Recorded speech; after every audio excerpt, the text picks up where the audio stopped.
அனைவருக்கும் மாலை வணக்கம். இன்றைய வாரம் ஒரு வாழ்க்கை பாடம் அமர்வு 12 அதிதியாக எமது நிறுவனத்தின் பழைய மாணவி செல்வி. செல்வி இப்ப பெலோமினி அக்னேஸ்வரன் இப்ப திருமதியா போயிட்டா. நான் கடைசியா அவ திருமண விருந்துக்கு தான் நாங்கள் போயிருந்தோம். உங்களுக்கு நான் முதலே அவ பற்றி நான் அறிமுகம் ஒன்று சின்ன செய்திருக்கிறேன்.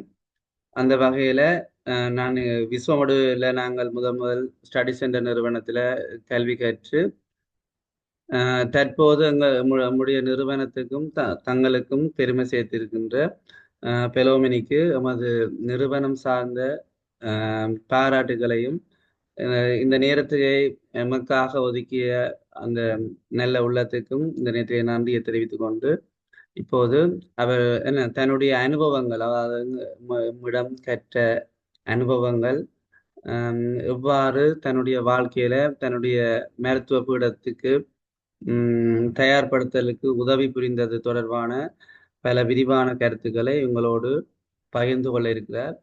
அந்த வகையிலே நீங்களும் அவற்றிலே சிறந்த முறையிலே அவற்றை உள்வாங்கி ஒரு காலத்திலே நீங்களும் வாரம் ஒரு வாழ்க்கை பாடத்திலே அதிதியாக சிறப்பு சிறப்பு அதிதியாக கலந்து கொண்டு எதிர்காலத்திலே உங்களை போன்ற மாணவர்களுக்கு நீங்கள் சொல்ல இருக்கின்ற விடயங்களை பகிர்ந்து கொண்டால் அவர்களும் நிச்சயமாக ஒரு சமூகத்திலே தலை நிமிர்ந்து இருப்பதற்கு இது ஒரு நல்ல வரப்பிரசாதமாக அமையும். அந்த வகையிலே தற்போது எமது நிறுவனத்தினுடைய பழைய மாணவி, எமது அன்பு மாணவி பெலோமினி அவர்களை தன்னுடைய கருத்துக்களை பகிர்ந்து கொள்ளுமாறு இப்போது அழைத்திருக்கின்றேன். நன்றி. Good evening sir. Good evening எல்லா பிள்ளைகளுக்கும் good evening. Thank you sir for your intro. எல்லாருக்கும் வணக்கம். என் பேர் பெலோமினி சார். என்னை பற்றி இன்ட்ரடக்ஷன் ஒன்று தந்தவர்.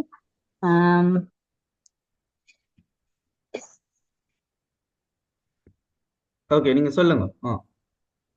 சார் வீடியோ விளங்குதா? ஓகே ஓகே, விளங்குது. Okay okay okay. First of all எல்லாருக்கும் நான் உண்மையா நிறைய சந்தோஷமா இருக்கேன் இன்றைக்கு உங்களை எல்லாரையும் இப்படி சந்திக்கிறதுல. நான் சார் சொன்ன மாதிரி உண்மையாவே சாரோட அன்பு மாணவி. சாரும் டீச்சரும் உண்மையா இந்த லைஃப்ல எனக்கு கிடைச்ச ஒரு பெரிய கிஃப்டா தான் நான் சொல்லுவேன். இன்றைக்கும் எங்களோட அம்மா அப்பா இந்த ஃபேமிலியில எல்லாருமே சாருக்கு தேங்க்ஸ் கடமைப்பட்டிருக்கணும். உண்மையாவே இந்த வாழ்க்கையில ஒரு அடித்தளத்தை போட்டது என்று சொன்ன ஒரு பேஸ், அதாவது ஒரு வீடை கட்டுறதுக்கு ஒரு பேஸ்மெண்ட் எவ்வளவு முக்கியம்னு உங்களை எல்லாருக்கும் தெரியும். அந்த பேஸ் போட்டது உண்மையா சார் என்று தான் நான் சொல்லுவேன். Thank you so much sir for that. ஃபர்ஸ்ட்டுக்கு டீச்சருக்கும் நான் சொல்ல விரும்புகிறேன். உண்மையா நான் அந்த டைம்ல இடம்பெயர்ந்து போயிருந்தேன். நாங்க எங்களோட வீடு வாசல் எல்லாம் விட்டுட்டு நான் உண்மையா விஸ்வமடு இல்லை, புது குடியிருப்பு. ஆனா இங்க எங்களை விடையிலன்றதுனால நாங்க விஸ்வமடுல இப்ப அம்மா அப்பாட ஸ்கூல் பிரச்சனைக்காக அங்க போயிருந்தோம். நாங்க அந்த டைம்ல உண்மை எங்களுக்கு அங்க அந்த இடம் புதுசு, அங்க இருக்கிற எல்லாமே எங்களுக்கு புதுசா இருந்தது. அங்க வளங்கள் இப்படி பயன்படுத்துறது, எங்க போறது, என்ன செய்யறதுன்றே தெரியாம ஒரு சூழ்நிலையில தான் நாங்க இருந்தோம். நாங்க அந்த டைம்ல எங்களுக்கு எல்லாம் கடவுள் மாதிரி வந்தது. எனக்கு மட்டும் இல்ல, இப்ப சார் அதுல பட்ச் போட்டோ போட்டிருக்க. உண்மையா அதை பார்க்கும்போது அவ்வளவு சந்தோஷமா இருக்கு. என் கடந்த காலங்களை நினைவு கூறக்கூடிய மாதிரி இருக்கு. அந்த அந்த எங்களுக்கு எல்லாருக்குமே அந்த இடத்துக்கே கிடைச்ச ஒரு கடவுள்னு தான் நாங்க அவரை சொல்லுவோம்.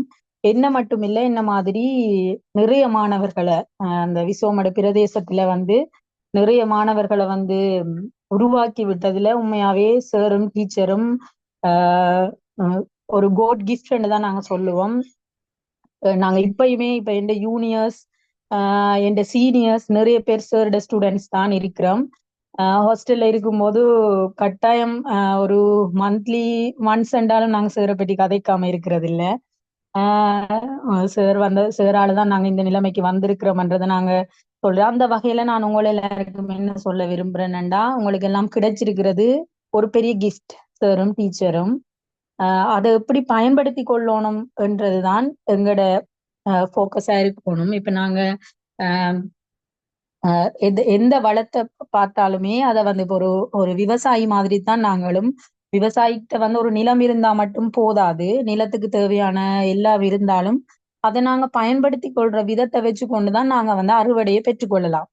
சோ ஆஹ் இப்ப நாங்க எங்கட எஃபர்ட் எவ்வளவு போடுறோம் என்றதுலயும் இருக்குது. அந்த இப்ப இந்த வளங்கள் உங்களுக்கு கிடைச்சிருக்கிறதே உங்களோட கடவுளோட ஒரு பிளெஸிங்ஸா நீங்க நினைச்சு கொள்ளணும். இப்ப சேரும் டீச்சரும் வந்து உங்களுக்கு ஒரு பலமா கிடைச்சிருக்கிறது உங்களுக்கு ஒரு பிளெஸிங்ஸா நீங்க நினைக்கணும். சோ அந்த பிளெஸிங்ஸை வந்து நீங்க வேஸ்ட் பண்ணிடக்கூடாது. சோ வந்து நீங்க அதை எப்படி யூஸ் பண்றீங்க என்றதுலதான் வந்து உங்களோட வெற்றி வந்து தங்கி இருக்குது. உண்மையாவே நான் சொல்ல போனா சார் டீச்சர்கிட்ட படிக்கிறதுக்கு முதல் எனக்கு நான் வந்து ஒரு மருத்துவரா வருவேன் என்ற ஒரு டாக்டர் ஆவேன் என்ற ஒரு கான்பிடென்ட் உண்மையா இருக்க இல்ல. நான் அவ்வளவு பெரிய கெட்டிக்காரியா இருப்பேன் என்று கூட எனக்கு தெரியாது.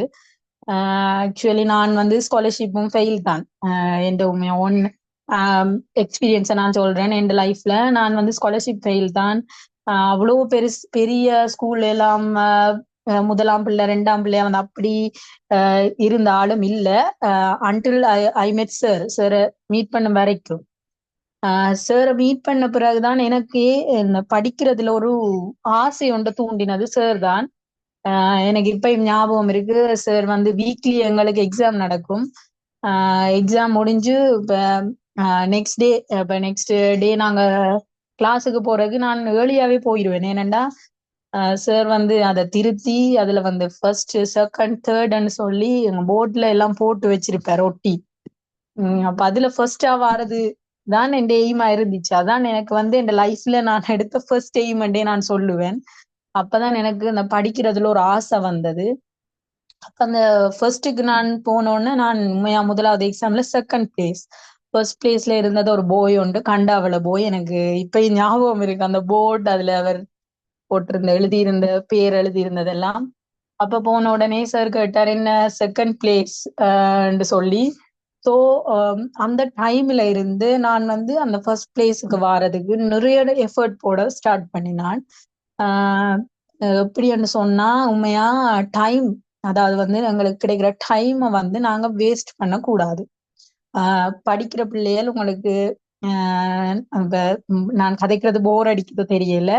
ஆனா இப்ப எல்லாரும் வந்து அவங்களோட எக்ஸ்பீரியன்ஸ சொல்றது என்னத்துக்காகண்டா நாங்க விட்ட பிழைகளை வந்து நீங்க விடக்கூடாதுன்றதா. உண்மையாவே நான் சாரை மீட் பண்ணும் வரைக்கும் என் டைம் எல்லாம் நான் வேஸ்ட் பண்ணி கொண்டுதான் இருந்தேன். நான் படிக்கிறதுல அவ்வளவு இன்ட்ரெஸ்ட் காட்டுறல்ல, பெருசா படிக்கிறதுக்கு டைம் ஒதுக்குறல்ல. ஏனண்டா அந்த வயசு எல்லாருக்குமே அந்த வயசுல கொஞ்சம் விளையாட்டுத்தனங்கள் அதுகள் வாரதுதான். ஆனா அதை வந்து நாங்க எவ்வளவுக்கு கண்ட்ரோல் பண்ணி எவ்வளவுக்கு அங்க எஃபர்ட்டை போடுறோமோ அவ்வளவுக்கு வந்து ஃபியூச்சர்ல நாங்க நல்லா இருக்கலாம். ஸோ உங்களோட எல்லா எய்மும் வந்து எப்பயுமே எங்களுக்கு எந்த விஷயம் பிடிச்சிருக்குதுன்றத ஃபர்ஸ்ட் வந்து செலக்ட் பண்ணணும். நாங்க அந்த பிடிச்ச விஷயத்துல வந்து எங்களோட எஃபர்ட்டை வந்து மேக்சிமம் போடணும். நாங்க 100% போட்டு வந்து அந்த எஃபர்ட்டை நாங்க வந்து முன்னுக்கு வரணும். அதுதான் வந்து நான் உங்களை எல்லாருக்கும் சொல்ல விரும்புறேன். நான் உண்மையாவே அதுக்கு பிறகுதான் எஃபர்ட் போட ஸ்டார்ட் பண்ணினேன். எப்பயுமே எங்களுக்கு ஒரு காம்படிஷன் ஒன்று இருக்கணும். காம்படிஷன் இருந்தா மட்டும்தான் நாங்க வந்து எஃபர்ட் போடுவோம். அது வந்து எல்லாத்தையும் ஒரு ஜெனரலா இருக்கிற ஒரு குணம். ஹியூமன்ஸுக்கு அது இருக்கும். இப்ப எங்கேயுமே ஒரு காம்படிஷன் வரைக்குள்ளதான் நாங்க வந்து எங்களோட எஃபர்ட்டை வந்து 100% போடுவோம். அந்த 100% வந்து யூஸ்ஃபுல்லான எஃபர்ட்டா இருக்கும். இப்ப என்ன பொறுத்த வரைக்கும் நான் அப்படித்தான். இப்ப ஒரு எக்ஸாம்ஸ் ஏதாவது வருதுன்றா தான் நான் என் எஃபர்ட்டை வந்து கூட போடுவேன். அப்ப நீங்க வந்து ஒவ்வொரு நாளையும் வந்து எஃப்னால இருக்கீங்க நீங்க எல்லாரும். உங்களுக்கு சரியான காம்படிஷன் ஐ நோ பிகாஸ் நான் வந்து ஏ லெவல் வந்து கிளாஸ் படிச்சது வந்து ஜெஃப்னா வந்து தான் படிச்சேன். நான் டியூஷன் பயோ கிளாஸ் படிச்சது. ஸோ ஐ நோ அபவுட் அந்த ஜெஃப்னா பீப்புளை பற்றி எனக்கு தெரியும். அங்க எவ்வளவு காம்படிஷன்ஸ் தெரியும். ஸோ வந்து நீங்க உங்களுக்கு டெய்லியுமே காம்படிஷன்ஸ் இருக்குது. ஸோ உங்களால உங்களோட எஃபர்ட்டை வந்து போட இயலும். ஸோ அதை வந்து நீங்க வேஸ்ட் பண்ண கூடாது. இப்ப சார் எனக்கு தெரிஞ்சு எங்கட கிளாஸ்லயுமே சார் வந்து படிப்பிக்கிறத தாண்டி எங்களை நிறைய ஊக்குவிப்பார், நிறைய மோட்டிவேஷன் சொல்லுவார். இப்படி இப்படி உங்களோட வாழ்க்கையில இப்படி இப்படி எல்லாம் நடக்க போகுது, இப்படி இப்படி எல்லாம் நீங்க செய்யணும்ன்றதை பற்றி நிறைய அட்வைஸ் சொல்லுவார். ஐ நோ இப்பயுமே சார் அப்படித்தான் இருப்பாருன்னு நினைக்கிறேன். உங்களுக்குமே நிறைய அட்வைஸ் சொல்லியிருப்பேன். சோ நான் என்ன சொல்லுவேன்டா, நீங்க வந்து அதெல்லாம் இப்ப சார் தானே இப்படி கதைப்பார், எல்லாருமே இப்படிதான் கதைக்கிறாங்க அப்படியே அலட்சியப்படுத்த கூடாது. உண்மையாவே அந்த வயசுல அந்த அலட்சியம் ஒன்று இருக்கும். அதையும் தாண்டி வந்து நீங்க எவ்வளவுத்துக்கு அவங்க சொல்ற எல்லாத்தையும் ஃபாலோ பண்றீங்களோ அவ்வளவுத்துக்கு நீங்க ஒரு சக்சஸ்ஃபுல்லான பர்சனா வரலாம்.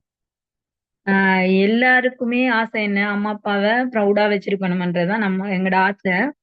ஒரு கொஞ்ச காலம் என்ன படிக்கிறதுன்றது என்ன ஒரு 5-10 வருஷம் நீங்க ஒரு கஷ்டப்பட்டீங்கன்னா அதுக்கு பிறகு வந்து நீங்க ஜாலியா இருக்கலாம், ஹாப்பியா இருக்கலாம். நீங்க ஓனா ஏர்ன் பண்ணுவீங்க. உங்களோட ஏர்ன் மணிய வச்சு நீங்க ஓனா உங்களுக்கு ஆசைப்படுற எல்லாமே வாங்கி கொள்ளலாம். நீங்க இன்னொரு ஆள்ல டிபெண்டா இருக்க தேவையில்ல. சோ எங்கட காலத்தை விட இப்ப இன்னும் வந்து காலம் வந்து சரியான காம்படிஷனா போய் கொண்டிருக்குது. உங்களோட அம்மா அப்பாவையும் உங்களுக்கு டெய்லி சொல்லுவினம், படியுங்கோ, படிப்பு இல்லாட்டிக்கு ஒன்றும் இல்ல, இனி லைஃப்ல எதுவுமே இல்ல. அது வந்து உண்மை, 100% உண்மை. எல்லா அப்பா அம்மாவும் சொல்றேன்னுட்டு நாங்க வந்து அதை உதாசீனப்படுத்த கூடாது. இப்ப வந்து எல்லாத்துக்குமே ஒரு பேசிக் குவாலிஃபிகேஷன் கேக்குறாங்க. அந்த பேசிக் குவாலிஃபிகேஷன் வந்து என்னன்னு சொல்லி உங்களுக்கு தெரியும். ஏ லெவல்க்கு மேலதான். அதாவது நீங்க டிகிரி ஒன்று எடுத்திருந்தா மட்டும்தான் உங்களால வந்து ஒரு ஈவன் ஒரு மந்த்லி ஒரு 35,000 to 40,000 ஏர்ன் பண்றதுக்கே நீங்க வந்து உங்களோட குவாலிஃபிகேஷன் வந்து கட்டாயம் டிகிரி ஒன்று இருக்கும். சோ உங்களோட எய்ம் வந்து எப்பயுமே நான் சொல்லுவேன், எப்பயும் பெருசா இருக்கணும் எய்ம். அந்த எய்மை நோக்கித்தான் வந்து நீங்க என்னது பயணி. அதுக்கு வந்து நீங்க என்ன ஹெல்ப் தேவைண்டாலும் நீங்க சாரையும் டீச்சரையும் கேட்கலாம். உண்மையாவே வந்து தங்கட பிள்ளைகள் மாதிரி தான் உங்களை பாப்பினம். உங்களுக்கு என்ன ஹெல்ப் வேணாலும் அவையில் செஞ்சு கொள்ளுவினம். மற்றது இப்படி இப்படி எல்லாம் உங்களுக்கு செஷன்ஸ் உண்மை நாங்க படிக்கக்குள்ள எங்களுக்கு இப்படி எல்லாம் வாய்ப்புகள் கிடைக்கல. எங்களுக்கு இப்படி மெடிசின் என்டர் பண்ணாக்களோ இன்ஜினியரிங் என்டர் பண்ணாக்களோ நாங்கள வந்து கதைச்சது இல்ல, ஒன்றுமே இல்ல. உங்களுக்கு இப்படி எல்லாம் சான்சஸ் நிறைய சார் ஏற்படுத்தி தந்திருக்கிறேன். சோ வந்து நீங்க இது எல்லாத்தையும் நல்லா யூஸ் பண்ணி கொள்ளலாம். இப்ப நான் வந்து உண்மையா உங்களுக்கு என்ன சொல்ல விரும்புறேன்டா, உண்மையா ஜப்னா பீப்புளை பொறுத்த வரைக்கும் கூடுதலா எல்லாருமே வந்து பயோமேத்ஸ் படிச்சுதான் வந்து அதுதான் லைஃப் சொல்லி இருக்கிற. அப்படி இல்ல. ஃபர்ஸ்ட்டுக்கு வந்து நீங்க ஐடென்டிஃபை பண்ணணும். உங்களுக்குள்ள என்ன திறமை இருக்குன்னு சொல்றத ஐடென்டிஃபை பண்ணணும். அதுக்கு எனக்கு தெரிஞ்சு சாரும் டீச்சரும் நல்ல சோர்ஸ். உங்களுக்கு நல்ல ஹெல்ப் பண்ணுவாங்க. சோ அத வச்சு நீங்க டிஃபைன் பண்ணணும். What you are going to two.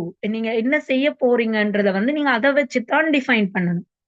So இப்போ உங்களால எவ்வளவு எஃபர்ட் போட முடியும்ன்றது தெரிஞ்சுக்கணும். இப்ப எல்லாராலையும் வந்து இப்ப நான் டாக்டர் ஆயிட்டேன்றதுக்காக நீங்க எல்லாரும் டாக்டர் ஆகணும்ன்றது இல்ல. இப்ப உங்களுக்கு வந்து எவ்வளவு மேக்ஸிமம் எஃபர்ட் போடலாம்ன்ற ஒரு லிமிட் ஒண்ணு உங்களுக்கு தெரிஞ்சிருக்கணும். சோ ஃபர்ஸ்ட்டுக்கு வந்து நீங்க அத வந்து டிஃபைன் பண்ணி கொள்ளுங்க. அதுக்கு பிறகு இப்ப நீங்க எத்தனையாம் ஆண்டு பிள்ளைகள் இருக்கிறீங்கன்னு எனக்கு தெரியல. இப்ப கிரேட் 10ல வந்து நீங்க அந்த இலக்க வந்து முடிவு செய்துட்டீங்கன்னா, உங்களோட பயணம் வந்து எப்பயுமே அந்த இலக்க நோக்கித்தான் இருக்கணும். அந்த இலக்க தவிர நீங்க வேற ஒரு யோசனை திங்கிங்கும் உங்களுக்கு இருக்கக்கூடாது. ஈவன் இப்ப உங்களுக்கு தெரியும், இப்ப ஏ லெவல்ல வந்து first shy, second shy, third ஷைன்னு 3 ஆப்ஷன்ஸ் இருக்கு. ஆனா உங்களோட எய்ம் வந்து எப்பயுமே ஃபர்ஸ்ட் ஷையா தான் இருக்கும். இல்ல செகண்ட் ஷை இன்னொரு ஆப்ஷன் இருக்குத்தானே சொல்லி நீங்க எப்பயுமே திங்க் பண்ணக்கூடாது. ஓகே. அப்படி திங்க் பண்ணினீங்கண்டா நீங்க வந்து என்ன அந்த இலக்கம் வந்து அடைய முடியாம போயிடும். சரியா? இப்ப சின்ன வயசுல இருந்து இப்ப நீங்க கிரேட் 5 முடிச்சிட்டீங்கன்னா இப்ப 6ல இருந்து நீங்க வந்து என்ன கொஞ்சம் கொஞ்சமா உங்களோட எதிர்காலத்துக்கு நீங்க என்ன செய்ய போறீங்கன்றத வந்து நீங்க உங்களுக்கு அந்த வயசு காணும். இப்ப கிரேட் 6 படிக்கிற பிள்ளைகள் 7 படிக்கிற பிள்ளைகளுக்கே ஓகே, ஓரளவுக்கு உங்களுக்கு உங்களுக்கு திங்க் பண்ணக்கூடிய வயசு தானே அது. நீங்க வந்து முடிவெடுக்கணும், நான் இன்னவா தான் வரப்போறேன், எனக்கு இந்த ஃபீல்டுல தான் இன்ட்ரெஸ்ட் இருக்கு. சோ நான் அதுக்குரிய எஃபர்ட்டை எப்படி போட போறேன்ன்றது தான் நீங்க முடிவெடுக்கணும். நான் வந்து டெய்லி படியுங்க, உங்களை 24 ஹவர்ஸும் படிச்சுட்டே இருங்க, வேற ஒன்றுமே செய்யக்கூடாது அப்படியெல்லாம் நான் சொல்ல வரல. ஏனண்டா இப்ப நம்ம அப்படி படிக்கிறது வந்து என்ன பொறுத்த வரைக்கும் எந்த எக்ஸ்பீரியன்ஸ்ல அது வந்து வேஸ்ட்ன்னு தான் நான் சொல்லுவேன். நாங்க ஒரு எஃபர்ட் போட போறோம்னா அதை வந்து 100% எங்களுக்கு யூஸா இருக்கு. இப்ப நான் வந்து இன்றைக்கு ஒரு டேயில ஒரு 3 ஹவர்ஸ் படிக்கிறேன்னா அந்த 3 ஹவர்ஸ் படிச்சதுமே வந்து எனக்கு யூஸா இருக்கணும். அது எவ்வளவுத்துக்கு யூஸா இருக்கு என்றதுலதான் நாங்க படிக்கிறோமா இல்லையான்றது இருக்கு. இல்ல அம்மா படிக்க சொல்லிட்டா ஒரே படிக்க சொல்றான்னுட்டு புக்கை தூக்கிட்டு 24 ஹவர்ஸும் புக்கோட இருக்கிறதுனால வந்து நாங்க சக்சஸ்ஃபுல் பர்சனா வர முடியாது. ஃபர்ஸ்ட்டுக்கு நீங்க உங்களுக்கு ஒரு ஆசை வரணும், நான் படிக்கணும், நான் முன்னுக்கு வரணும். நான் இந்த சமூகத்துல வந்து ஒரு எல்லாருக்குமே தெரியும். இப்ப டாக்டர்ஸ், இன்ஜினியர்ஸ் அண்டைக்குள்ள வந்து அவங்களுக்கு ஒரு சமூகத்துல ஒரு மரியாதை இருக்கும். எங்க போனாலும் இது ஒரு சலுகை இருக்கும். சோ அதெல்லாம் உங்களுக்கு கிடைக்கணும்னு நினைச்சீங்கண்டா இப்ப அவங்க எல்லாம் என்ன இப்ப நான் சரி என் ஃப்ரெண்ட்ஸ் சரி எல்லாருமே என்ன கஷ்டப்பட்டு படிச்சு வந்தாக்கள் தான். யாருக்குமே வந்து லக்கோ அல்லாட்டிக்கு வந்து யாராவது ஒரு ஆள் கொண்டு வந்து கொடுத்தது இல்ல. எல்லாரும் என்ன செஞ்சது கொஞ்ச காலம் கஷ்டப்பட்டாங்க. இப்ப சந்தோஷமா இருக்காங்க. சோ அதுதான் நான் சொல்லுவேன். படிக்கிற மெத்தட் வந்து இப்ப நான் படிச்ச மெத்தட்டை வச்சுக்கொண்டு அதே மாதிரி தான் நீங்களும் படிக்கணும் இல்ல. ஒவ்வொருத்தருக்கும் ஒவ்வொரு மெத்தட் இருக்கும். இப்ப எனக்கு வந்து கொஞ்சம் எழுதி படிச்சாதான் வந்து ஞாபகம் நிக்கும். கூட நான் வந்து ரீகால் பண்ணி பண்ணி எழுதி பார்ப்பேன். சில பேருக்கு வந்து சும்மா வாசிச்சாலே ஞாபகம் இருக்கும். சோ வந்து நீங்க உங்களோட உங்களோட மெத்தட் ஆஃப் ஸ்டடிங்க வந்து ஃபர்ஸ்ட்டுக்கு டிஃபைன் பண்ணணும். உங்களுக்கு வந்து எப்படி படிச்சா உங்களால வந்து மெமரைஸ் பண்ண இயலுது. எவ்வளவு நேரம் படிச்சா உங்களால அத வந்து உள்வாங்க இயலுது. இப்ப ஒரு நாளைக்கு வந்து என்னால இவ்வளவுதான் படிக்க இயலுமெண்டா நீங்க அவ்வளவு படிச்சாலே காணும் உங்களுக்கு. சோ அத விட கூட எஃபர்ட் போட்டு நீங்க டயர்ட் ஆகி ஆஹ் படிச்சதெல்லாம் மறந்து போற மாதிரி அப்படியான சுச்சுவேஷன் வரக்கூடாது. ஆஹ் டைமுக்கு சாப்பிடணும். காலையிலயா மதியமா பிரேக்ஃபாஸ்ட் எடுக்கணும், லஞ்ச் எடுக்கணும், அதுக்கு ஈவினிங் ஒரு டின்னர் எடுக்கணும், டைமுக்கு எடுக்கணும், டைமுக்கு தூங்கணும். உண்மையாவே வந்து நீங்க படிக்கிறது வந்து ஒரு நைட்ல வந்து 10 வரைக்கும் படிச்சீங்கன்னா காணும். மார்னிங்ல வந்து நீங்க ஒரு 4:30 5க்கு எல்லாம் எழும்ப பாருங்க. எழும்பி கொஞ்சம் அந்த நீங்க நைட் படிச்ச விஷயங்களை வந்து மார்னிங் என்ன செய்யணும்னா நீங்க ரீகால் பண்ணி பார்க்கணும். ஏன்னா மார்னிங்ல வந்து நீங்க ரீகால் பண்ற விஷயம் வந்து நிறைய லாங் டேர்ம் மெமரிக்குள்ள வந்து உங்களுக்கு போகும். எப்ப நீங்க எப்பயுமே வந்து நீங்க படிச்ச ஒரு விஷயம் வந்து உங்களுக்கு லாங் டேர்மா மெமரியில இருக்கணும்னு நினைச்சீங்கன்னா அதுக்கு பெஸ்ட் சாய்ஸ் நான் சொல்லுவேன் வந்து ரீகாலிங் மெத்தட். சரியா? அதாவது நீங்க ஒரு விஷயத்த படிச்சா அதை வந்து திருப்பி திருப்பி திருப்பி திருப்பி யோசிச்சு பார்க்கணும். நான் படிச்ச விஷயங்கள் எனக்கு ஞாபகம் இருக்குதா, இன்றைக்கு என்ன படிச்சேன் நான், நேற்று நைட் வந்து நான் எழும்பி என்ன படிக்கிறது ஸ்டார்ட் பண்ணினான், எது வரைக்கும் படிச்சேன் நான், அதுல எவ்வளவு விஷயம் எனக்கு ஞாபகம் இருக்குன்றது நீங்க திங்க் பண்ணி பார்க்கணும். அப்படி திங்க் பண்ணி பாக்கீங்களோ உங்களால வந்து ரீகால் பண்ண முடியல, அதுல இடையில எனக்கு படிச்ச விஷயங்கள் மறந்துட்டேன்னா உடனே அந்த நிமிஷமே நீங்க என்ன செய்யணும், அதை எடுத்து திருப்பி பார்க்கணும். என்ன இன்னைக்கு படிச்சதுல எனக்கு மறந்ததுன்றது, மறந்ததை ஞாபகப்படுத்தி பார்க்கணும். பிறகு கொஞ்ச நேரத்தால திருப்பி ஒருக்கா ரீகால் பண்ணி பார்க்கணும், எனக்கு ஞாபகம் இருக்கா. அப்படி ரீகால் பண்ணி படிச்சீங்கன்னா எனக்கு தெரிஞ்சு நீங்க கஷ்டப்படாம படிக்கலாம். இப்போ ஒரு விஷயத்த வந்து ஒரு 2 தரம் ரீகால் பண்ணினீங்கன்னா 3ஆம் தரம் நீங்க யோசிக்க முதலே அந்த விஷயம் உங்களுக்கு வந்து நிக்கும். சோ நீங்க அந்த ரீகாலிங் மெத்தட் ஆஃப் ஸ்டடிங்க வந்து பழக்கப்படுத்திக் கொள்றது நல்லமென்று நான் நினைக்கிறேன். சோ அந்த மெத்தட வந்து நீங்க பயன்படுத்திக் கொள்ளுங்க. இப்ப நான் எக்ஸாம்பிளுக்கு சொல்றேன். இப்ப நான் ஒரு சப்ஜெக்ட் எடுக்கிறேன். இப்ப எனக்கு உங்களுக்கு என்னென்ன சப்ஜெக்ட் இருக்குன்னு இப்ப தெரியல. இப்ப சயின்ஸ்ல பயோ பயாலஜி கட்டாயம் இருக்கும். பயாலஜில நான் இன்னைக்கு ஒரு சப்ஜெக்ட் எடுக்கிறேன்னு சொன்னா, அந்த சப்ஜெக்ட்ல நான் ஒரு 25% அதாவது ஒரு 25% வந்து ஒரு நாளைக்கு படிக்கணும். படிச்சுட்டு அந்த 25% வந்து நான் ரீகால் பண்ணி பார்க்கணும். ரீகால் பண்ணி பார்த்து எனக்கு வந்து அது சாட்டிஸ்ஃபை ஆகினாதான் நெக்ஸ்ட் 25%க்கு நான் போகணும். இப்ப ஒரு நாளையிலேயே என்ன செய்யக்கூடாது, நான் எல்லாத்தையும் வந்து படிச்சு முடிக்கணும் என்று சொல்லி இருந்து சும்மா வாசிச்சுட்டு இருக்கிறதுனால எங்களுக்கு வந்து அதை வந்து மெமரைஸ் பண்ண இயலாது. சோ நீங்க என்ன செய்யுங்கண்டா, எப்பயுமே ஒரு விஷயத்த படிச்சா அத வந்து புக்க மூடி வச்சுட்டு அங்கால யோசிச்சு பார்க்கணும். என்ன படிச்சேன் நான், எனக்கு ஞாபகம் இருக்குதா, ஏதாவது மறந்து இருக்குதா, நான் ஏதாவது திருப்பி பார்க்க வேண்டி இருக்குதா என்றதை வந்து நீங்க யோசிச்சு பார்க்கணும். அது வந்து எனக்கு தெரிஞ்சு நிறைய பேர்த்த சக்சஸுக்கு வந்து ரீசனா இருக்கிறது அந்த மெத்தட்ன்னு தான் சொல்லுவேன். அது இப்ப இல்ல, நீங்க வந்து இப்ப கிரேட் 6ல இருக்கிறீங்கன்னா கிரேட் 6லயே அதை பழக்கப்படுத்தி கொண்டீங்கன்னா நீங்க யூனிவர்சிட்டி லைஃப் வரைக்குமே உங்களுக்கு அது யூஸ் ஆகும். ஆனா எனக்கு வந்து இந்த மெத்தட் பிடிபட்டது ஆரம்பத்துல இல்ல. நான் வந்து உண்மையா லேட் ஆயிட்டேன். எனக்கு A level கடைசிக்குள்ளதான் எனக்கு இப்படி ஒரு மெத்தட்ல படிக்க இப்படி நல்ல யூஸா இருக்குன்னு தெரிஞ்சது. சோ நான் வந்து அதை நான் என்ன என்ன என்ன கண்டெக்ட் பண்ற எல்லார்ட்டையும் ஷேர் பண்ணியிருக்கேன். எல்லாரும் வந்து அது எஃபெக்டிவ் ஆனதுன்னு சொல்லி அவங்க நிறைய பேர்கிட்ட ஷேர் பண்ணியிருக்காங்க. சோ அதனால நான் உங்கள்கிட்டயும் அதை ஷேர் பண்ண விரும்புறேன். ரீகாலிங் மெத்தட் அத வந்து நீங்க ஒரு 2 days ஓ 3 days என்ன விஷயமே வந்து நீங்க ஒரு 1 week தொடர்ந்து செய்தீங்கன்னா அது உங்களுக்கு பழக்கமா வந்துரும் எப்பயுமே. இப்ப நீங்க தூங்குற டைம் எழும்புற டைம், படிக்கிற மெத்தட், நீங்க வந்து ஏதாவது ஒரு ஒரு ஹேபிட்ட வந்து விட போறீங்க. இப்ப கூட ஃபோன் யூஸ் பண்றீங்கன்னா, அந்த ஃபோன் யூஸ் பண்ணத வந்து அவாய்ட் பண்ணணுமெண்டா, ஒரு 1 வீக்குக்கு வந்து நீங்க வந்து ஃபோன தொடாம இருந்தீங்கன்னா, நீங்க வந்து அத ஓவர் கம் பண்ணலாம். சோ அந்த அ அந்த அந்த ஒரு ஒரு 1 வீக்குக்கு வந்து அத பழக்கப்படுத்தி பாருங்க. எனக்கு தெரிஞ்சு அது வந்து நல்ல எஃபெக்டிவா தான் இருக்குன்னு நினைக்கிறேன். ஸோ வந்து இப்ப உங்களுக்கு சாரும், டீச்சரும் உண்மையா ஒரு நல்ல வளம்.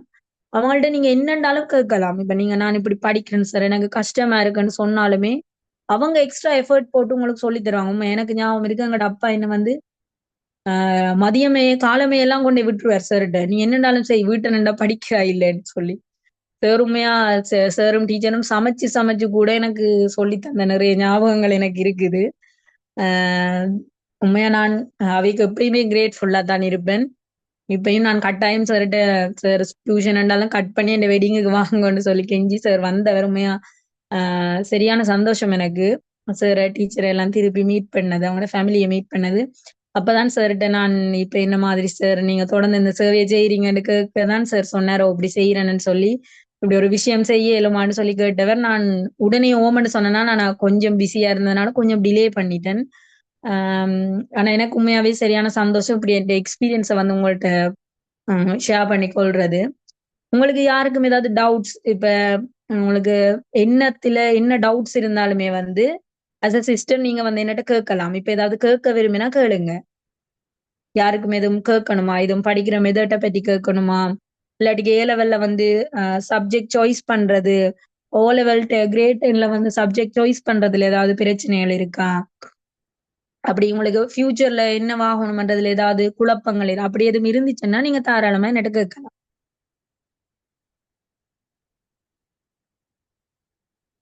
நான் தொடர்ந்து நான் கதைச்சினேன்னா உங்களுக்கு போர் அடிக்கும். சோ நீங்களும் கேட்டீங்கன்னா ஓகே.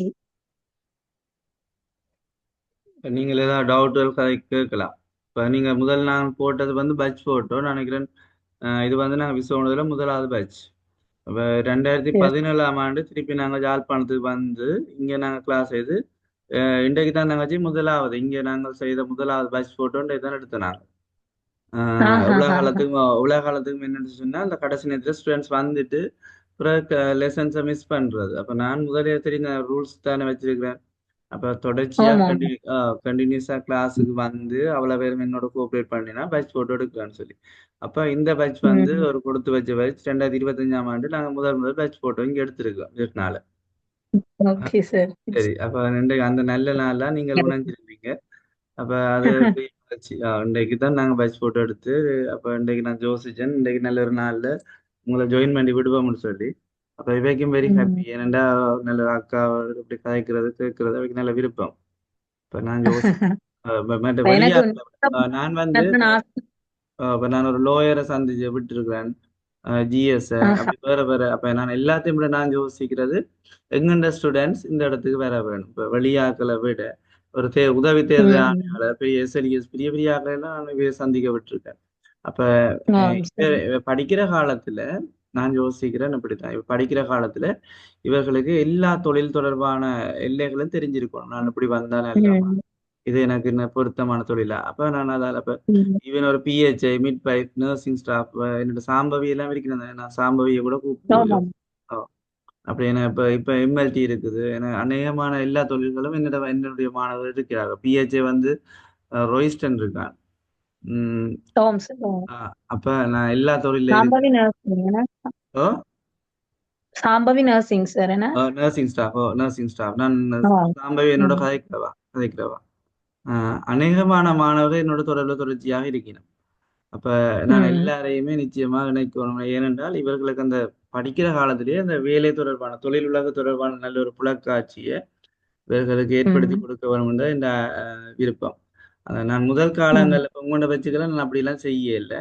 ஆனா இனி இனி தெரியல. எஸ். காலங்கள்ல இனி காலங்கள்ல நான் நிச்சயமா செய்ய வேணும்னு யோசிச்சு இப்ப நீங்கள் இவையோட பேசுறது வந்து 12வது அமர்வு. அப்ப ஆஹா. 12 அப்ப இதுவரைக்கும் 11 வித்தியாசமான மனிதர்களை சந்திச்சிருக்கேன். அப்ப அது ஒரு பெரிய ம். வேலை கிடைச்சது. ம். உண்மையா சார், உண்மையா. இப்ப நாங்க படிக்கையில உண்மையாவே சார் சொன்ன மாதிரி எங்களுக்கு இப்படி எல்லாம் சான்ஸ் கிடைக்கல. எங்களுக்கு வெளி உலகமே தெரியாது பெருசா. கொஞ்சம் கொஞ்சமா தான் நாங்கள் உண்மையா எங்கட ஹார்ட் ஒர்க்கும் தான் நிறைய. சார் சார் வந்து எங்களை உண்மையா ஒரு பாதையில எப்படி போகணும்னு சொல்லி ஒரு வேய காட்டி விட்டவர். நாங்க அந்த வேயில போனாங்க. அதைத்தான் நான் உங்களுக்கு சொல்லுவேன். அவங்க உங்க இப்ப இவ்வளவு பெரிய ஆட்கள், சார் மேர் டீச்சர்ஸ் மேர் எல்லாம் வந்து உங்களுக்கு ஒரு வே தான் காட்டேலும் அந்த வேயில போறதும் அந்த வே மாறி போறதும் உங்களோட கையில தான் இருக்குது. நீங்க எஃபர்ட் போட்டா அந்த வேயில போனீங்கண்டா நீங்க ஃபைனலா சந்திக்கிறது சக்சஸா தான் இருக்கும். சில பேருக்கு வந்து அது ஸ்லோ ப்ராசஸா இருக்கும், சில பேருக்கு ஃபாஸ்ட் ப்ராசஸா இருக்கும். குயிக்கா சக்சஸுக்கு போயிடுவாங்க, சில பேர் கொஞ்சம் ஸ்லோவா போவாங்க. ஆனா சக்சஸுக்கு போவாங்க. இல்ல நீங்க வந்து அவங்களோட இத வந்து பின்பற்றல, நீங்க அத வந்து உதாசீனப்படுத்தினீங்கன்னா உங்களோட வே வந்து மாறிடும். அது வந்து பிறகு நீங்க ஒரு என்னன்னு சொல்றோம், உங்களோட லைஃப்ல லேட்டா தான் நீங்க அத ரியலைஸ் பண்ணுவீங்க. நான் வந்து இத இப்படி பிளவிட்டுட்டேன்னு சொல்லி. சோ அத வந்து இப்பயே நீங்க யோசிச்சு கொள்ளுங்க. உண்மையாவே உங்களோட உலகம் இப்ப எங்கள விடவே எங்கட டைம விடவே இப்ப உங்களோட உலகம் இன்னும் போட்டி கூட. இனிமே வந்து உங்களோட உலகத்துல நிறைய போட்டி வரப்போகுது. இப்ப 3A எடுத்தாலுமே வந்து யூனிவர்சிட்டி என்டர் பண்ணலாமோன்ற நிலைமை வரப்போகுது. அப்ப என்ன சொல்ல வர்றேன்னா நான், எல்லா பிள்ளைகளுமே படிக்குதுன்னு சொல்லேக்குள்ள உங்களால படிக்க இயலாதண்டு இல்ல. இங்க யாருமே மொக்கு, யாரும் கெட்டிக்காரன் அப்படி எந்த வரையறையும் இல்ல. நீங்க போடுற எஃபர்ட்ல தான் எல்லாம் இருக்கு. ஹார்ட் ஒர்க்ல தான் எல்லாம் இருக்கு. நான் அத ஓனா எக்ஸ்பீரியன்ஸ் பண்ணினா நான் உங்களுக்கு சொன்னேன்னா, நான் வந்து ஒரு ஸ்காலர்ஷிப் பாஸ் பண்ணவும் இல்ல. முதலாம் பிள்ளை அப்படி இப்படி என்ன முதல் வந்ததும் இல்ல. நான் எந்த ஓன் எஃபர்ட் எப்ப போட ஸ்டார்ட் பண்ணினேனோ அப்பையில இருந்து எனக்கு வந்து சக்சஸ் வந்து கொஞ்சம் கொஞ்சமா தெரிஞ்சது. சோ நான் எனக்கு அந்த டேஸ்ட் வந்து புடிபட்டுட்டு அந்த சக்சஸோட டேஸ்ட். இப்ப இவ்வளவு எஃபர்ட் போட்டா எனக்கு இவ்வளவு சக்சஸ் கிடைக்குது, அதுல இவ்வளவு ஹாப்பினஸ் கிடைக்குதுன்னு சொல்லி. சோ நான் அதை என்ன செய்தேன், இந்த எஃபர்ட்டை வந்து கொஞ்சம் கூட கூட கூட கூட போட்டேன். நிறைய சாக்ரிஃபைஸ் பண்ணினேன். ஃபேமிலி ஃபங்க்ஷனுக்கு போகாம விட்டேன். நிறைய ஸ்லீப் சாக்ரிஃபைஸ் பண்ணியிருக்கேன். சாப்பாடு இல்லாம இருந்திருக்கேன். நான் படிக்கிற ஏ லெவல் படிக்கிற உங்களுக்கு வந்துமே ஜெஃப்னால நிறைய வளம் இருக்குது. நீங்க அங்கேயே இருந்து படிச்சு கொள்றீங்க. நாங்க இங்க இருந்து டிராவல் பண்ணி ஜெஃப்னா வந்துதான் கிளாஸுக்கு எல்லாம் படிச்ச நாங்க. நானே குக் பண்ணி விடிய வெள்ளன 7:30 எழும்பி குக் பண்ணி சாப்பாடெல்லாம் கட்டி கொண்டு சயின்ஸ் வேர்ல்டுக்கு போவேன். போய் அங்க சயின்ஸ் வேர்ல்டு ஃபுல்லா கிளாஸ் முடிஞ்சிட்டு வந்தேனண்டா பிறகு குளிச்சு குளிச்சு ஃப்ரெஷ் ஆயிட்டு பிறகு படிக்க இருந்தேனண்டா சிலவள நான் எத்தனை மணி வரையும் படிக்கிறேன்னு எனக்கே தெரியாது. 3 o'clock ஆயிருக்கும். சிலவள அப்படியே விடிஞ்சும் இருக்கும். அப்படி நிறைய எஃபர்ட் போட்டிருக்கேன் நான். அந்த எஃபர்ட்டுக்குரிய பலனை வந்து நான் உண்மையா ஃபர்ஸ்ட் ஐல வந்து நான் 19th ரேங்க், 19வது ரேங்க் இங்க. பிறகு அடுத்த ஷே எழுதிக்கலாம் நான் 3rd ரேங்கா வந்தேன் நான். எப்படி என்று சொன்னேன்டா உண்மையா எந்த ஹார்ட் ஒர்க்னு தான் சொல்லுவேன். ஏன்னா அந்த 19th ரேங்க் அடிகளை எங்களுக்கு வந்து 4 பேரை தான் நீங்க எடுப்பாங்க. மெடிசின் வந்து 4 தான் கோட்டா டிஸ்ட்ரிக்ட்ல. 4 பேர் போயிட்டு நம்மனா மிச்சம் 15 பேருமே திருப்பி படிச்சாக்கள் தான். ஆனா நான் வந்து கொஞ்சம் என் எஃபர்ட் கூட போட்டேன் நான். அதனால நான் அவங்க எல்லாரையும் பீட் பண்ணி கொண்டு 3rd ரேங்குக்குள்ள வந்தேன் நான். சோ எனக்கு அப்ப ரியலைஸ் ஆன விஷயம் தான். நான் இப்ப வரைக்கும் யூனிலையுமே நான் வந்து அஹ், செய்யறது என்னன்னா நான் வந்து கூட எஃபர்ட் போடுறது. யூனிலையும் நான் வந்து கிளாஸ் எடுத்திருக்கிறேன். செகண்ட் லோவர் கிளாஸ்ல தான் நான் பாஸ் பண்ணியிருக்கேன். ஆனா நான் வந்து இப்ப அஹ், என்னன்னு சொல்றேன் அதெல்லாம் எப்படி வந்ததுன்னா இந்த ஹார்ட் ஒர்க் எல்லாம் வந்தது. நீங்க ஹார்ட் ஒர்க் போட்டீங்கன்னா கட்டாயம் உங்களுக்கு வந்து ஒரு பலன் ஒன்று கிடைக்கும். அது கோட்ல வந்து நீங்க உண்மையான ஒரு ட்ரஸ்ட் ஒன்று வச்சு நீங்க உங்களோட ஹார்ட் ஒர்க் எவ்வளவுக்கு போடுறீங்களோ அவ்வளவுக்கு வந்து நீங்க கட்டாயமா ஒரு சக்சஸ பாப்பீங்க. கடவுளும் வந்து என்ன செய்வார், யாரு கஷ்டப்படுறானோ அவனுக்கு தான் கொஞ்சம் கூட கொடுப்பாரு. என்ன அவன் இவ்வளவு கஷ்டப்பட்டிருக்கானு சொல்லி. அதைத்தான் நான் அவங்களை எல்லாருக்கும் சொல்றேன். பிள்ளைகள் ஒரு கொஞ்ச காலம் நீங்க கொஞ்சம் இந்த படிக்கிற இவ்வளவு காலம் தான் இப்ப உங்களுக்கு ஒரு வேலையும் இருக்காது. படிக்கிறது மட்டும்தான் வேலையா இருக்கும். டியூஷனுக்கு போறது வாரது படிக்கிறது.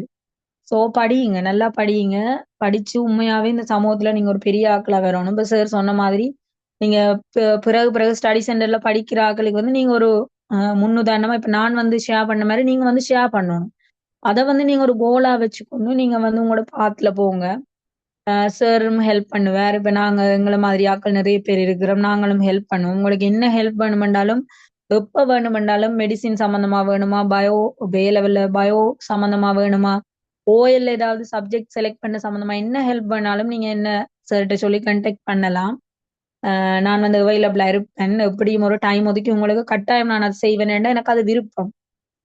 என்ன மாதிரி நிறைய பேர் வந்து உருவாகணும்ன்றது எனக்கு விருப்பம். உண்மையாவே நான் நிறைய பேர் உண்மையாவே நிறைய எக்ஸ்பீரியன்ஸ் எல்லாம் ஷேர் பண்ணியிருக்கேன். நிறைய பேரு இப்படி சார் மாதிரி தான் எனக்கு விருப்பம் உண்மையா அப்படி ஆக்கணும்ண்டு. சோ நீங்க எப்பயுமே என்ன கண்டாக்ட் பண்ணலாம். இப்போ உங்களுக்கு எதுவும் டவுட் இருக்குன்னாலும் நீங்க கேட்கலாம்.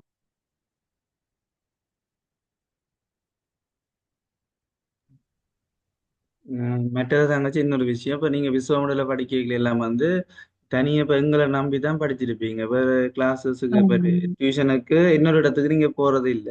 இப்ப இங்க வந்து ஆ, இப்படி வேற 2 3 இடத்துக்கு படிக்கிறாங்களும் இருக்கிறேன். அதை பற்றி உங்களோட கருத்து என்ன? ஆ. அவைக்கு நீங்க என்ன அட்வைஸ் இல்ல சொல்லலாம்? இல்ல இப்ப நான் வந்து என்ன சொல்லுவேன்டா, இப்ப வந்து நீங்க டியூஷன் கிளாஸ் போறது வந்து உங்களோட பாத்துக்கு தான்.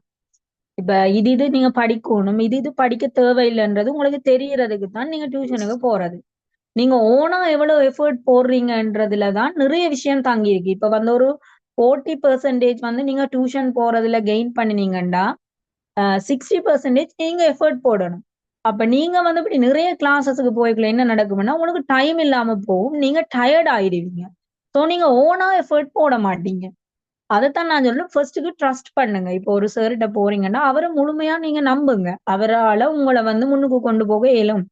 அவர்ட்ட மட்டும் நீங்க போறது வந்து உங்களுக்கு காணும்ன்றத நீங்க நம்பணும். இப்ப நான் உண்மையாவே வேற ஒரு பாடத்துக்குமே நான் வேற ஒரு டியூஷனும் போகல. சார் தான் எனக்கு ஹிஸ்டரியும் படிப்பிச்சவர். டீச்சர்ட்ட கொமர்ஸ் போனான். சார் சயின்ஸ் படிப்பிச்சவர். மேத்ஸும் சொல்லித் தருவார். எனக்கு தேவைன்னா டவுட் எதுவும் கேட்டேன்னா அதுவும் சொல்லித் தருவார். வேற எந்த கிளாஸுமே நான் போகல. சார் வீட்ட போவேன், வருவேன். வீட்ல இருந்து சார் தர அவ்வளோ ஒர்க்கும் செய்வேன். நெக்ஸ்ட் டே எக்ஸாமுக்கு ப்ரிப்பேர் ஆவேன், போவேன். அப்படித்தான் நான் இருந்தேன் நான். நான் ஏ லெவல்லயுமே அப்படித்தான். எல்லா பாடத்துக்கும் ஒரு ஆள்ட்ட தான் நான் கிளாஸுக்கு போனேன். எந்த ஓனா நான் போட்ட எஃபர்ட் தான் நிறையன்னு சொல்லுவேன் நான். அதத்தான் நான் உங்களுக்கும் சொல்லுவேன். நம்ம ஜஃப்னால வளம் கூட. அதனால நீங்க எல்லாரும் வந்து இப்படி கூட எல்லாரும் நிறைய டியூஷன்களுக்கு போறது. உண்மையா அந்த பேரண்ட்ஸுக்கு வந்து நான் உண்மையா சார்ட்ட கேட்கிறேன். உண்மையா பேரண்ட்ஸுக்கு வந்து சார் நீங்க வழிப்படுத்துங்க. என்னன்னு சொன்னா பிள்ளைகளை வந்து டயர்ட் ஆக்க கூடாது. ஆஸ் அ மெடிக்கல் ஸ்டூடெண்ட் ஆகி நான் சொல்றேன். எங்களோட பிரெயின் வந்து டயர்ட் ஆச்சுதுண்டா நாங்க கெயின் பண்ற எதுவுமே எங்களுக்கு வந்து பெர்மனன்ட் மெமரிக்குள்ள போகாது. சோ அது வந்து ஒரு யூஸ்ஃபுல் இல்லாத ஸ்டடியிங்கா போயிடும். சோ நீங்க எப்பயுமே வந்து என்ன செய்யணும்னா அளவு இவ்வளவு நேரம் தான் நீங்க டியூஷன் போகணும் இருக்கணும். இவ்வளவு நேரம் கட்டாயம் நான் வீட்டுல இருந்து படிக்கணும் ஒரு டைம் ஒன்று இருக்கணும் உங்களுக்கு. சோ என்ன பொறுத்த வரைக்கும் நீங்க வந்து ஒரு கிளாஸ் போறது மோர் தேன் இனஃப் தான் நான் சொல்லுவேன். அதுவும் சார் மாதிரி ஒரு வளம் கிடைச்சிட்டு நீங்க இன்னொரு கிளாஸுக்கு போகணும்ன்ற அவசியம் வராது. அந்த கிளாஸ் வரைக்கும் மட்டுமே எனக்கு காணமெண்டு தான் சார் நான் சொல்லுவேன்.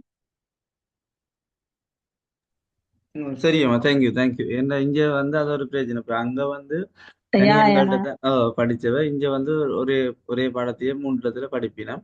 ஆனால் இப்ப சில நேரத்துல மார்க்ஸை கேட்டா 40 சொல்லுவேன். நான் உடனே 30 சொல்லுவேன். இப்ப நான் உடனே பிரிப்பேன். மூன்று மூன்று பேர்ட்ட படிச்சிருக்கீங்க, ஒரு ஆள்கிட்ட 10 மார்க்ஸ் படிச்சிருக்கீங்க. அதான் சார். அது வந்து நீங்க பிள்ளைகள விட பேரண்ட்ஸ வழிபடுத்தணும். ஏன்னா அந்த ஜெஃப்னா பொறுத்த வரைக்கும் பேரண்ட்ஸ் வந்து அவையே நல்லவன்னு சொல்லினோம், இவன் நல்லவன்னு சொல்லினோம் எல்லா கிளாஸுக்கும் போறத நானும் பார்த்திருக்கிறேன் நான். சோ நீங்க வழிபடுத்தினா ஓகேன்னு நினைக்கிறேன் சார். ஆனால் லாங்குவேஜை பொறுத்த மட்டும் இப்ப நான் இங்கிலீஷ் லாங்குவேஜை பொறுத்த மட்டுக்கும் 4 இடத்துல கேட்டா நல்ல நான் அதை ப்ரிஃபேர் பண்றேன். இப்ப இல்ல இங்கிலீஷ் ஆமா செக் சார். பண்ணால்ன்றது போங்கன்னு சொல்லி நான் அதை என்ன ஒரு மொழி தானே, அது இட்ஸ் ஓகே. அது சரி. ஆ. மற்றபடி இப்ப எங்கண்ட லாஜிக்கல் திங்கிங்க்கு சயின்ஸுக்கு மேத்ஸுக்கு எல்லாம் என்னோட தேவையில்லை. ஓம் சார். யா இட்ஸ் நாட் ஓகேம்மா. Time thank you. இல்லாம போயிரும். டயர்ட் ஆயிடுவீங்க. தேங்க்யூ. இதுவரை நேரமும் ம். மிக சிறப்பாக மாணவர்களுக்கு சிறந்த கருத்துக்களை வெளிப்படுத்தி எமது நிறுவனத்தின் பழைய மாணவி பெலோமினி அவர்களுக்கு, மருத்துவப்பட மாணவிக்கு மனமார்ந்த நன்றிகளை தெரிவித்துக் கொண்டு இத்துடன் இந்த நிகழ்வை நாங்கள் இனிதே நிறைவு செய்கிறோம். நன்றி பெற்றோர் ஓகே மற்றும் சார். தேங்க்யூ மாணவர்கள். So okay, much. Thank you so much. Not reserved, ம். I said.